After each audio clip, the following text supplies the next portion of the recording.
95.2. Y vamos a hablarles de educación emocional, pero de la mejor manera que se nos ocurre, con entretenimiento estival. ¿A quién no le gusta leer en verano, que vamos teniendo un poquito más de tiempo? Parece que un libro siempre es el mejor compañero. Y hoy queremos presentarles uno muy especial, uno que se presenta al público esta tarde. La pequeña gran Lucía, la primera obra de la psicóloga Mónica Blasco, con quien ha podido charlar nuestra compañera Marina González.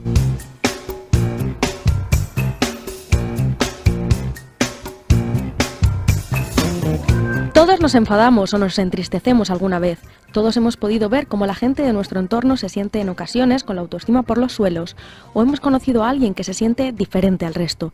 ¿Pero realmente somos capaces de ponernos en el lugar del otro?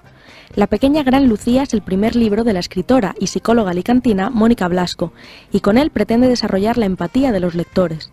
El libro se presenta esta tarde a las 8 en Distinto Gastrobar Alicante, y para hablar de él tenemos a su autora. Buenos días, Mónica. Buenos días. Bueno, cuéntanos, ¿qué lleva a una psicóloga a escribir un libro? Pues la verdad es que la motivación de escribir, porque siempre me ha gustado escribir y como me encanta todo el tema de las emociones y demás, dije, ¿por qué no lo unimos? Y así a lo mejor podemos llegar también a esos niños que no necesitan ir a consulta o esos adultos también y lo pueden leer en plan entretenimiento y también llevarse ese aprendizaje. ¿Qué vamos a encontrar en este libro? Pues en este libro encontramos a diferentes personajes que representan como, no diferentes emociones, pero diferentes aspectos de cada uno, porque muchas veces se puede pensar que un personaje es una persona concreta y demás, pero en este caso yo creo que una misma persona que lea el libro leerá diferentes aspectos de su vida, pues en alguna época ha estado más miedosa o temerosa, es un pingüino aletas, está representada así. Si en otra época se ha sentido muy contento y muy alegre, encontramos a la pequeña gran Lucía, que es la personaje principal. Encontramos también a Furious, que es una persona que se enfada mucho, pero luego también se puede ver por qué se enfada, que la vida no le ha tratado muy bien. Encontramos al árbol sabio también, que ayuda un poquito, que es como esa parte de nosotros que nos hace reflexionar. Y nada, en base a esos personajes, y a la mariposa colorina también, que es una mariposita que tiene baja autoestima, que no se quiere lo suficiente, pues a través de ahí a lo mejor podemos empatizar y podemos entrar en esa parte de nosotros que generalmente pues no se habla o no se tiene tan en cuenta. ¿Y a quién va dirigido este libro? Pues este libro va dirigido para niños pequeños y para niños grandes, siempre lo digo, ¿no? Pero a partir de unos 8 o 9 años, en función de la dificultad para leerlos solos, pero también se pueden sacar conclusiones de adolescente, de joven, de adulto, o sea, a partir de niños de 9 años. 9 años es verdad que es una edad bastante avanzada para tratar estos temas, que se suelen tratar a veces con niños más pequeños. ¿Por qué para niños así tan mayores? Porque sí que es verdad que yo he visto que últimamente hay un auge de educación emocional en niños pequeños, y yo esto lo agradezco y me gusta, pero es verdad que luego a partir de 9, 8, 7...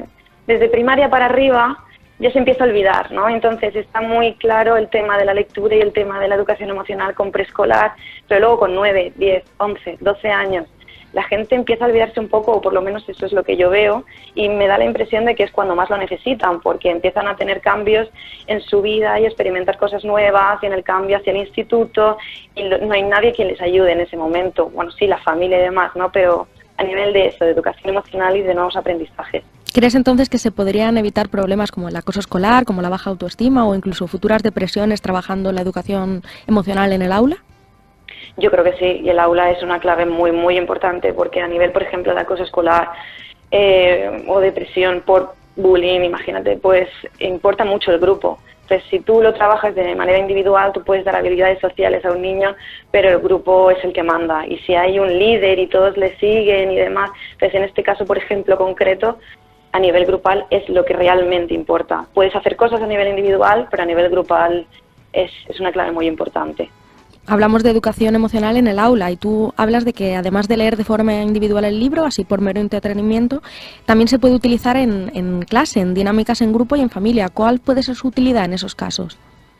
Pues claro, es que yo lo veo tan útil en el sentido de porque lo he hecho con esa intención.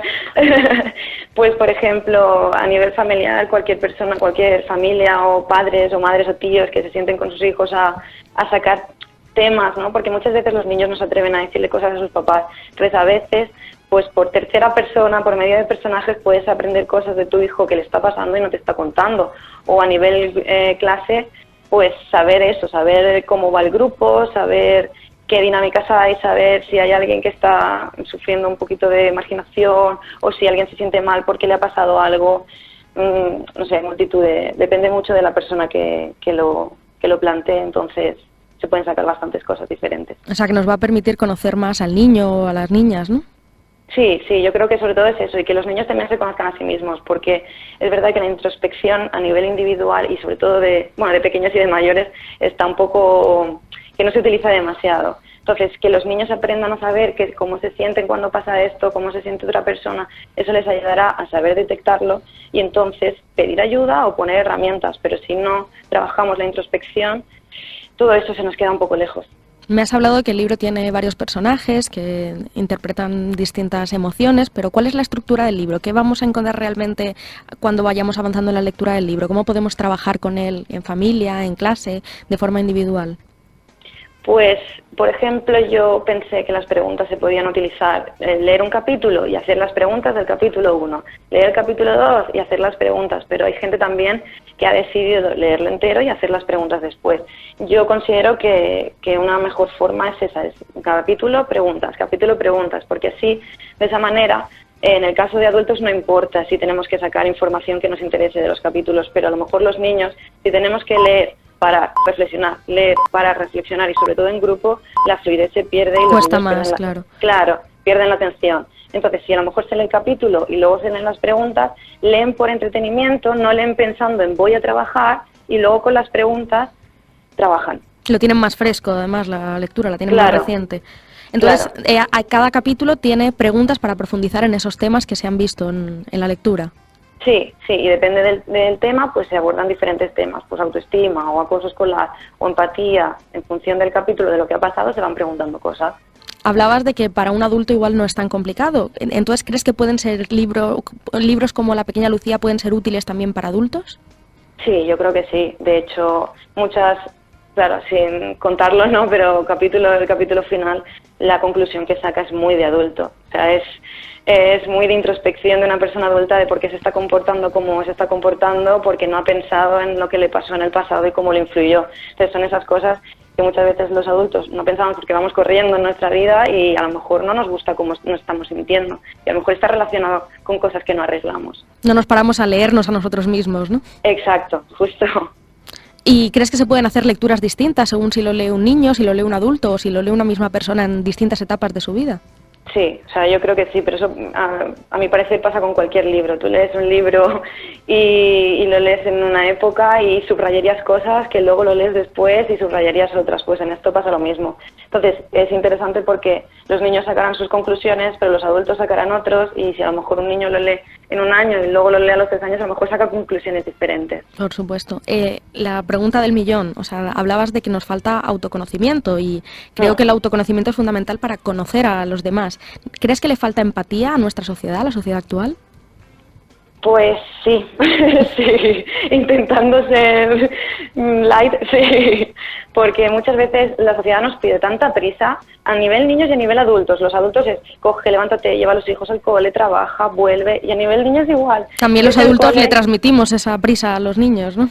Claro, o sea, va todo junto y si nadie se para porque la sociedad no te deja, pero tú tampoco te pones y fomentas ese para y piensa qué estás haciendo, por qué estás si es un niño, por qué estás en una rabieta o en un adulto, por qué estás tan estresado. Puedes cambiarlo, pues no nos ponemos. Y entonces así vamos y nos dejamos llevar y al final luego acaba en cosas más complejas que luego sí que acaban derivándose a consulta psicológica, que a lo mejor si nos paráramos antes, pues lo reduciríamos bastante. Entonces la solución puede ser parar antes de llegar a ese nivel de estrés, ¿no? Sí, exacto. Lo que pasa es que como nos lo van poniendo desde fuera y nos vamos metiendo dentro y priorizamos cosas que son importantes, pero que a lo mejor también nuestra salud emocional es importante porque sin ella no lo condicionamos todo. Pues ya para acabar, ¿cómo convencerías a alguien que no está seguro de si leer La pequeña gran Lucía, de que es la lectura adecuada para esa persona? Pues yo es que le retaría y le diría que fuera valiente y que para poder decir este libro es interesante o no me ha gustado por lo que sea, primero hay que leerlo. Pues nada, ya saben, sean valientes y atrévanse a leer La pequeña gran Lucía. Descubran la educación emocional y el autoconocimiento para niños y no tan niños, de la mano de Mónica Blasco, la autora de La pequeña gran Lucía. Muchísimas gracias, Mónica, por estar hoy aquí con nosotros. Nada, gracias a ti.